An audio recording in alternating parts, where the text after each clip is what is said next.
नमस्कार, आपका अखबार के YouTube चैनल पर आपका स्वागत है। मैं हूं प्रदीप सिंह।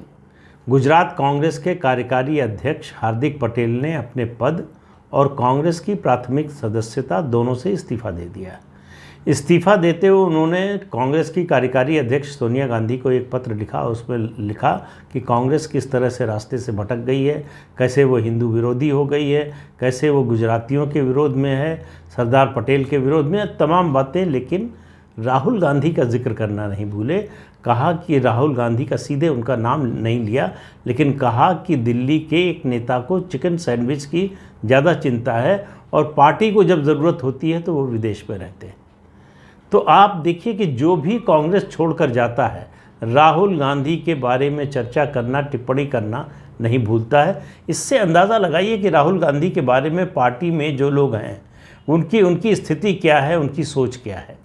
लेकिन आज मैं न तो कांग्रेस की बात कर रहा हूँ, न राहुल गांधी की बात कर रहा हूँ, न राहुल गांधी को लेकर कांग्रेसियों के मन में जो भावना है उसके बारे में बात कर रहा हूँ। आज मैं हार्दिक पटेल और भारतीय जनता पार्टी की बात कर रहा हूँ। हार्दिक पटेल पाटीदार अनामत आंदोलन, जो गुजरात में पिछले कम से कम 1-2-3 दशकों में सबसे बड़ा आंदोलन हुआ, उसका प्रमुख चेहरा थे, उसके प्रतीक बन गए थे। वो एक जायंट किलर की उनकी जो है छवि बन गई थी, जिसने एक मुख्यमंत्री को पद से हटा दिया, यानी आनंदीबेन पटेल को इस्तीफा देना पड़ा। और इसके कारण उनकी छवि और बड़ी हो गई थी और उनका जनसमर्थन भी खासतौर से पाटीदार समाज में एक सम्मान की नज़र से उनको देखा जाता था। लेकिन धीरे धीरे जैसे ये आंदोलन बिखरा, उनकी ताकत भी कम होने लगी। इस आंदोलन में शामिल तमाम बहुत से लोग जो है वो बीजेपी में शामिल हो गए। उनको समझ में आ गया कि आंदोलन उनको लेकर कहीं जाने वाला नहीं है।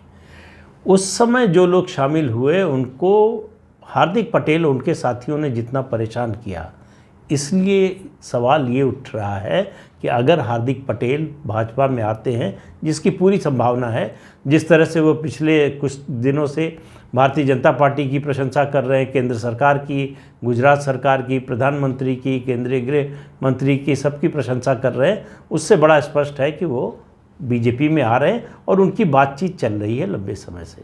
ऐसे कार्यकर्ताओं में, बल्कि नेताओं में कहना चाहिए, एक हैं वरुण पटेल, जो बीजेपी के नेता हैं इस समय और पाटीदार अनामत आंदोलन के कन्वीनर थे। उनका कहना है कि बीजेपी का कैडर हार्दिक पटेल को स्वीकार नहीं करेगा। उन्होंने जो झेला है हार्दिक पटेल के कारण, उसके कारण वो कभी उनको स्वीकार नहीं करेंगे अपने नेता के रूप में। अब सवाल ये है कि हार्दिक पटेल चीज़ क्या है। मैंने बताया कि किस तरह से पाटीदार अनामत आंदोलन का वो चेहरा बन गए थे, प्रमुख रूप से नेता के रूप में उभरे थे।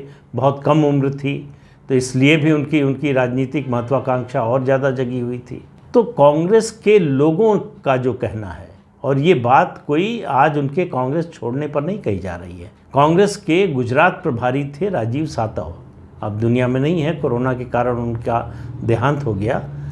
उनसे 2020 में 2020 में जुलाई में हार्दिक पटेल ने कहा कि मेरे जन्मदिन पर मुझे राज्यसभा में भेजो।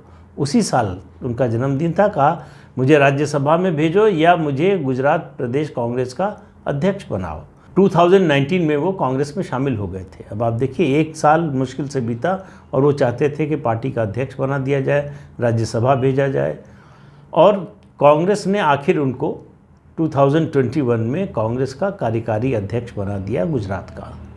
लेकिन वो संतुष्ट नहीं हुए और कांग्रेस के जो प्रदेश के नेता थे, उन्होंने कभी उनको एक्सेप्ट नहीं किया।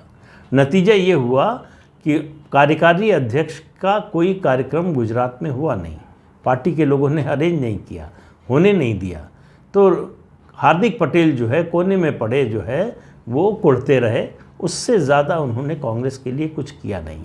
कांग्रेस के लिए किसी चुनाव में वो कारगर साबित हुए हों, उनके कारण कांग्रेस का वोट बढ़ा हो, पाटीदार समुदाय में कांग्रेस की स्वीकार्यता बढ़ी हो, ऐसा कुछ भी नहीं हुआ। बल्कि इसके उलट 2022 में फरवरी में जब स्थानीय निकाय के चुनाव हुए, तब उन्होंने सूरत जाकर आम आदमी पार्टी के जो उम्मीदवार थे उनकी मदद की। आप देख लीजिए, सूरत में जो आम आदमी पार्टी के कॉरपोरेटर जीते हैं, उनमें से अधिकांश संख्या पटेल उम्मीदवारों की है जिनका समर्थन किया हार्दिक पटेल ने। उसके कारण उनकी जीत हुई, जिसको आम आदमी पार्टी पूरे देश में बताती घूमती है कि हम गुजरात में पहुंच गए हैं। तो कांग्रेस में रहते हुए आम आदमी पार्टी के उम्मीदवारों को जिताने का काम हार्दिक पटेल ने किया। तो बार बार सवाल उठता है कि हार्दिक पटेल भाजपा में क्यों आना चाहते हैं या भाजपा उनको क्यों लेना चाहती है। देखिए, भारतीय जनता पार्टी को पिछले चुनाव की बात करें, जो विधानसभा का 2017 का था, उसमें सबसे 90 के बाद सबसे बड़ा झटका लगा, और सबसे बड़ा झटका लगा सौराष्ट्र में। सौराष्ट्र में जो पाटीदार समाज के लोग हैं और दूसरे समाज के लोगों ने भी पार्टी का साथ नहीं दिया, वहाँ बड़ी हार का सामना करना पड़ा था बीजेपी को। उसकी सीटें घटकर 99 रह गई थी, और वो इलेक्शन अकेले अपने कंधे पर प्रधानमंत्री नरेंद्र मोदी ने जितवाया था। हालांकि उस चुनाव से पहले रात रात जागकर अमित शाह, केंद्रीय गृह मंत्री, उस समय पार्टी के राष्ट्रीय अध्यक्ष थे, उन्होंने समाज के विभिन्न वर्गों को जोड़ने का, उनको मनाने का जो काम किया, वो अभूतपूर्व काम था अपने आप में। लेकिन मामला इतना सीधा हार्दिक पटेल का नहीं है। हार्दिक पटेल ने जब आंदोलन किया तो उनके आंदोलन का समर्थन भीतर से उसको आर्थिक मदद देने वाले भारतीय जनता पार्टी के ही नेता थे। भारतीय जनता पार्टी में पटेल समुदाय के जो लोग आनंदीबेन पटेल के खिलाफ थे, उन्होंने हार्दिक पटेल की भरपूर मदद की। हार्दिक पटेल जब गिरफ्तार हो गए, जेल गए, तो जेल में भी उनकी मदद होती रही, उनको सहूलियतें मिलती रहीं, उनको जो भी चीज़ चाहिए होती थी वो मिल जाती थी। तो उस पूरे आंदोलन का एक पक्ष ये भी था कि वो था बीजेपी के खिलाफ, लेकिन बेसिकली जो लोग बीजेपी में एक वर्ग था जो मानता था कि आनंदीबेन पटेल के खिलाफ है, उनको हटा देंगे, उसके बाद सब मामला ठीक हो जाएगा। हालांकि सब मामला ठीक हुआ नहीं। वो 2017 का विधानसभा चुनाव जो है, उसके नतीजे बताते हैं कि सब ठीक हुआ नहीं। तो हार्दिक पटेल की ये जो छवि बनी, उससे उनका जो रुतबा बढ़ा, पूरे देश का मीडिया की नज़र गई, तो उनको लगने लगा कि वो बहुत बड़े राष्ट्रीय नेता बन चुके हैं। इसलिए वो, आपको याद होगा कि उत्तर प्रदेश के विधानसभा चुनाव के समय भी आए थे, बनारस गए, लोगों ने वहाँ से उनको भगा दिया। वो गुजरात के बाहर तो क्या, कहीं भी गुजरात के अंदर भी कांग्रेस पार्टी के लिए किसी तरह से उपयोगी साबित नहीं हुए। कांग्रेस पार्टी उनको इतने दिन से क्यों ढो रही थी, ये पता नहीं। उसका एक कारण है कि कांग्रेस पार्टी के पास पटेल समुदाय का कोई नेता नहीं है, और कांग्रेस को मालूम है कि जब तक पटेल समुदाय में उसकी पैठ नहीं बढ़ेगी, उसके लिए, कांग्रेस के लिए सत्ता का दरवाज़ा गुजरात में नहीं खुलने वाला है। तो इस समय बीजेपी की नज़र सौराष्ट्र पर है। बीजेपी के सारे नेताओं का ध्यान इस समय सौराष्ट्र पर है कि जो 2017 में हुआ था वो 2022 में नहीं होना चाहिए।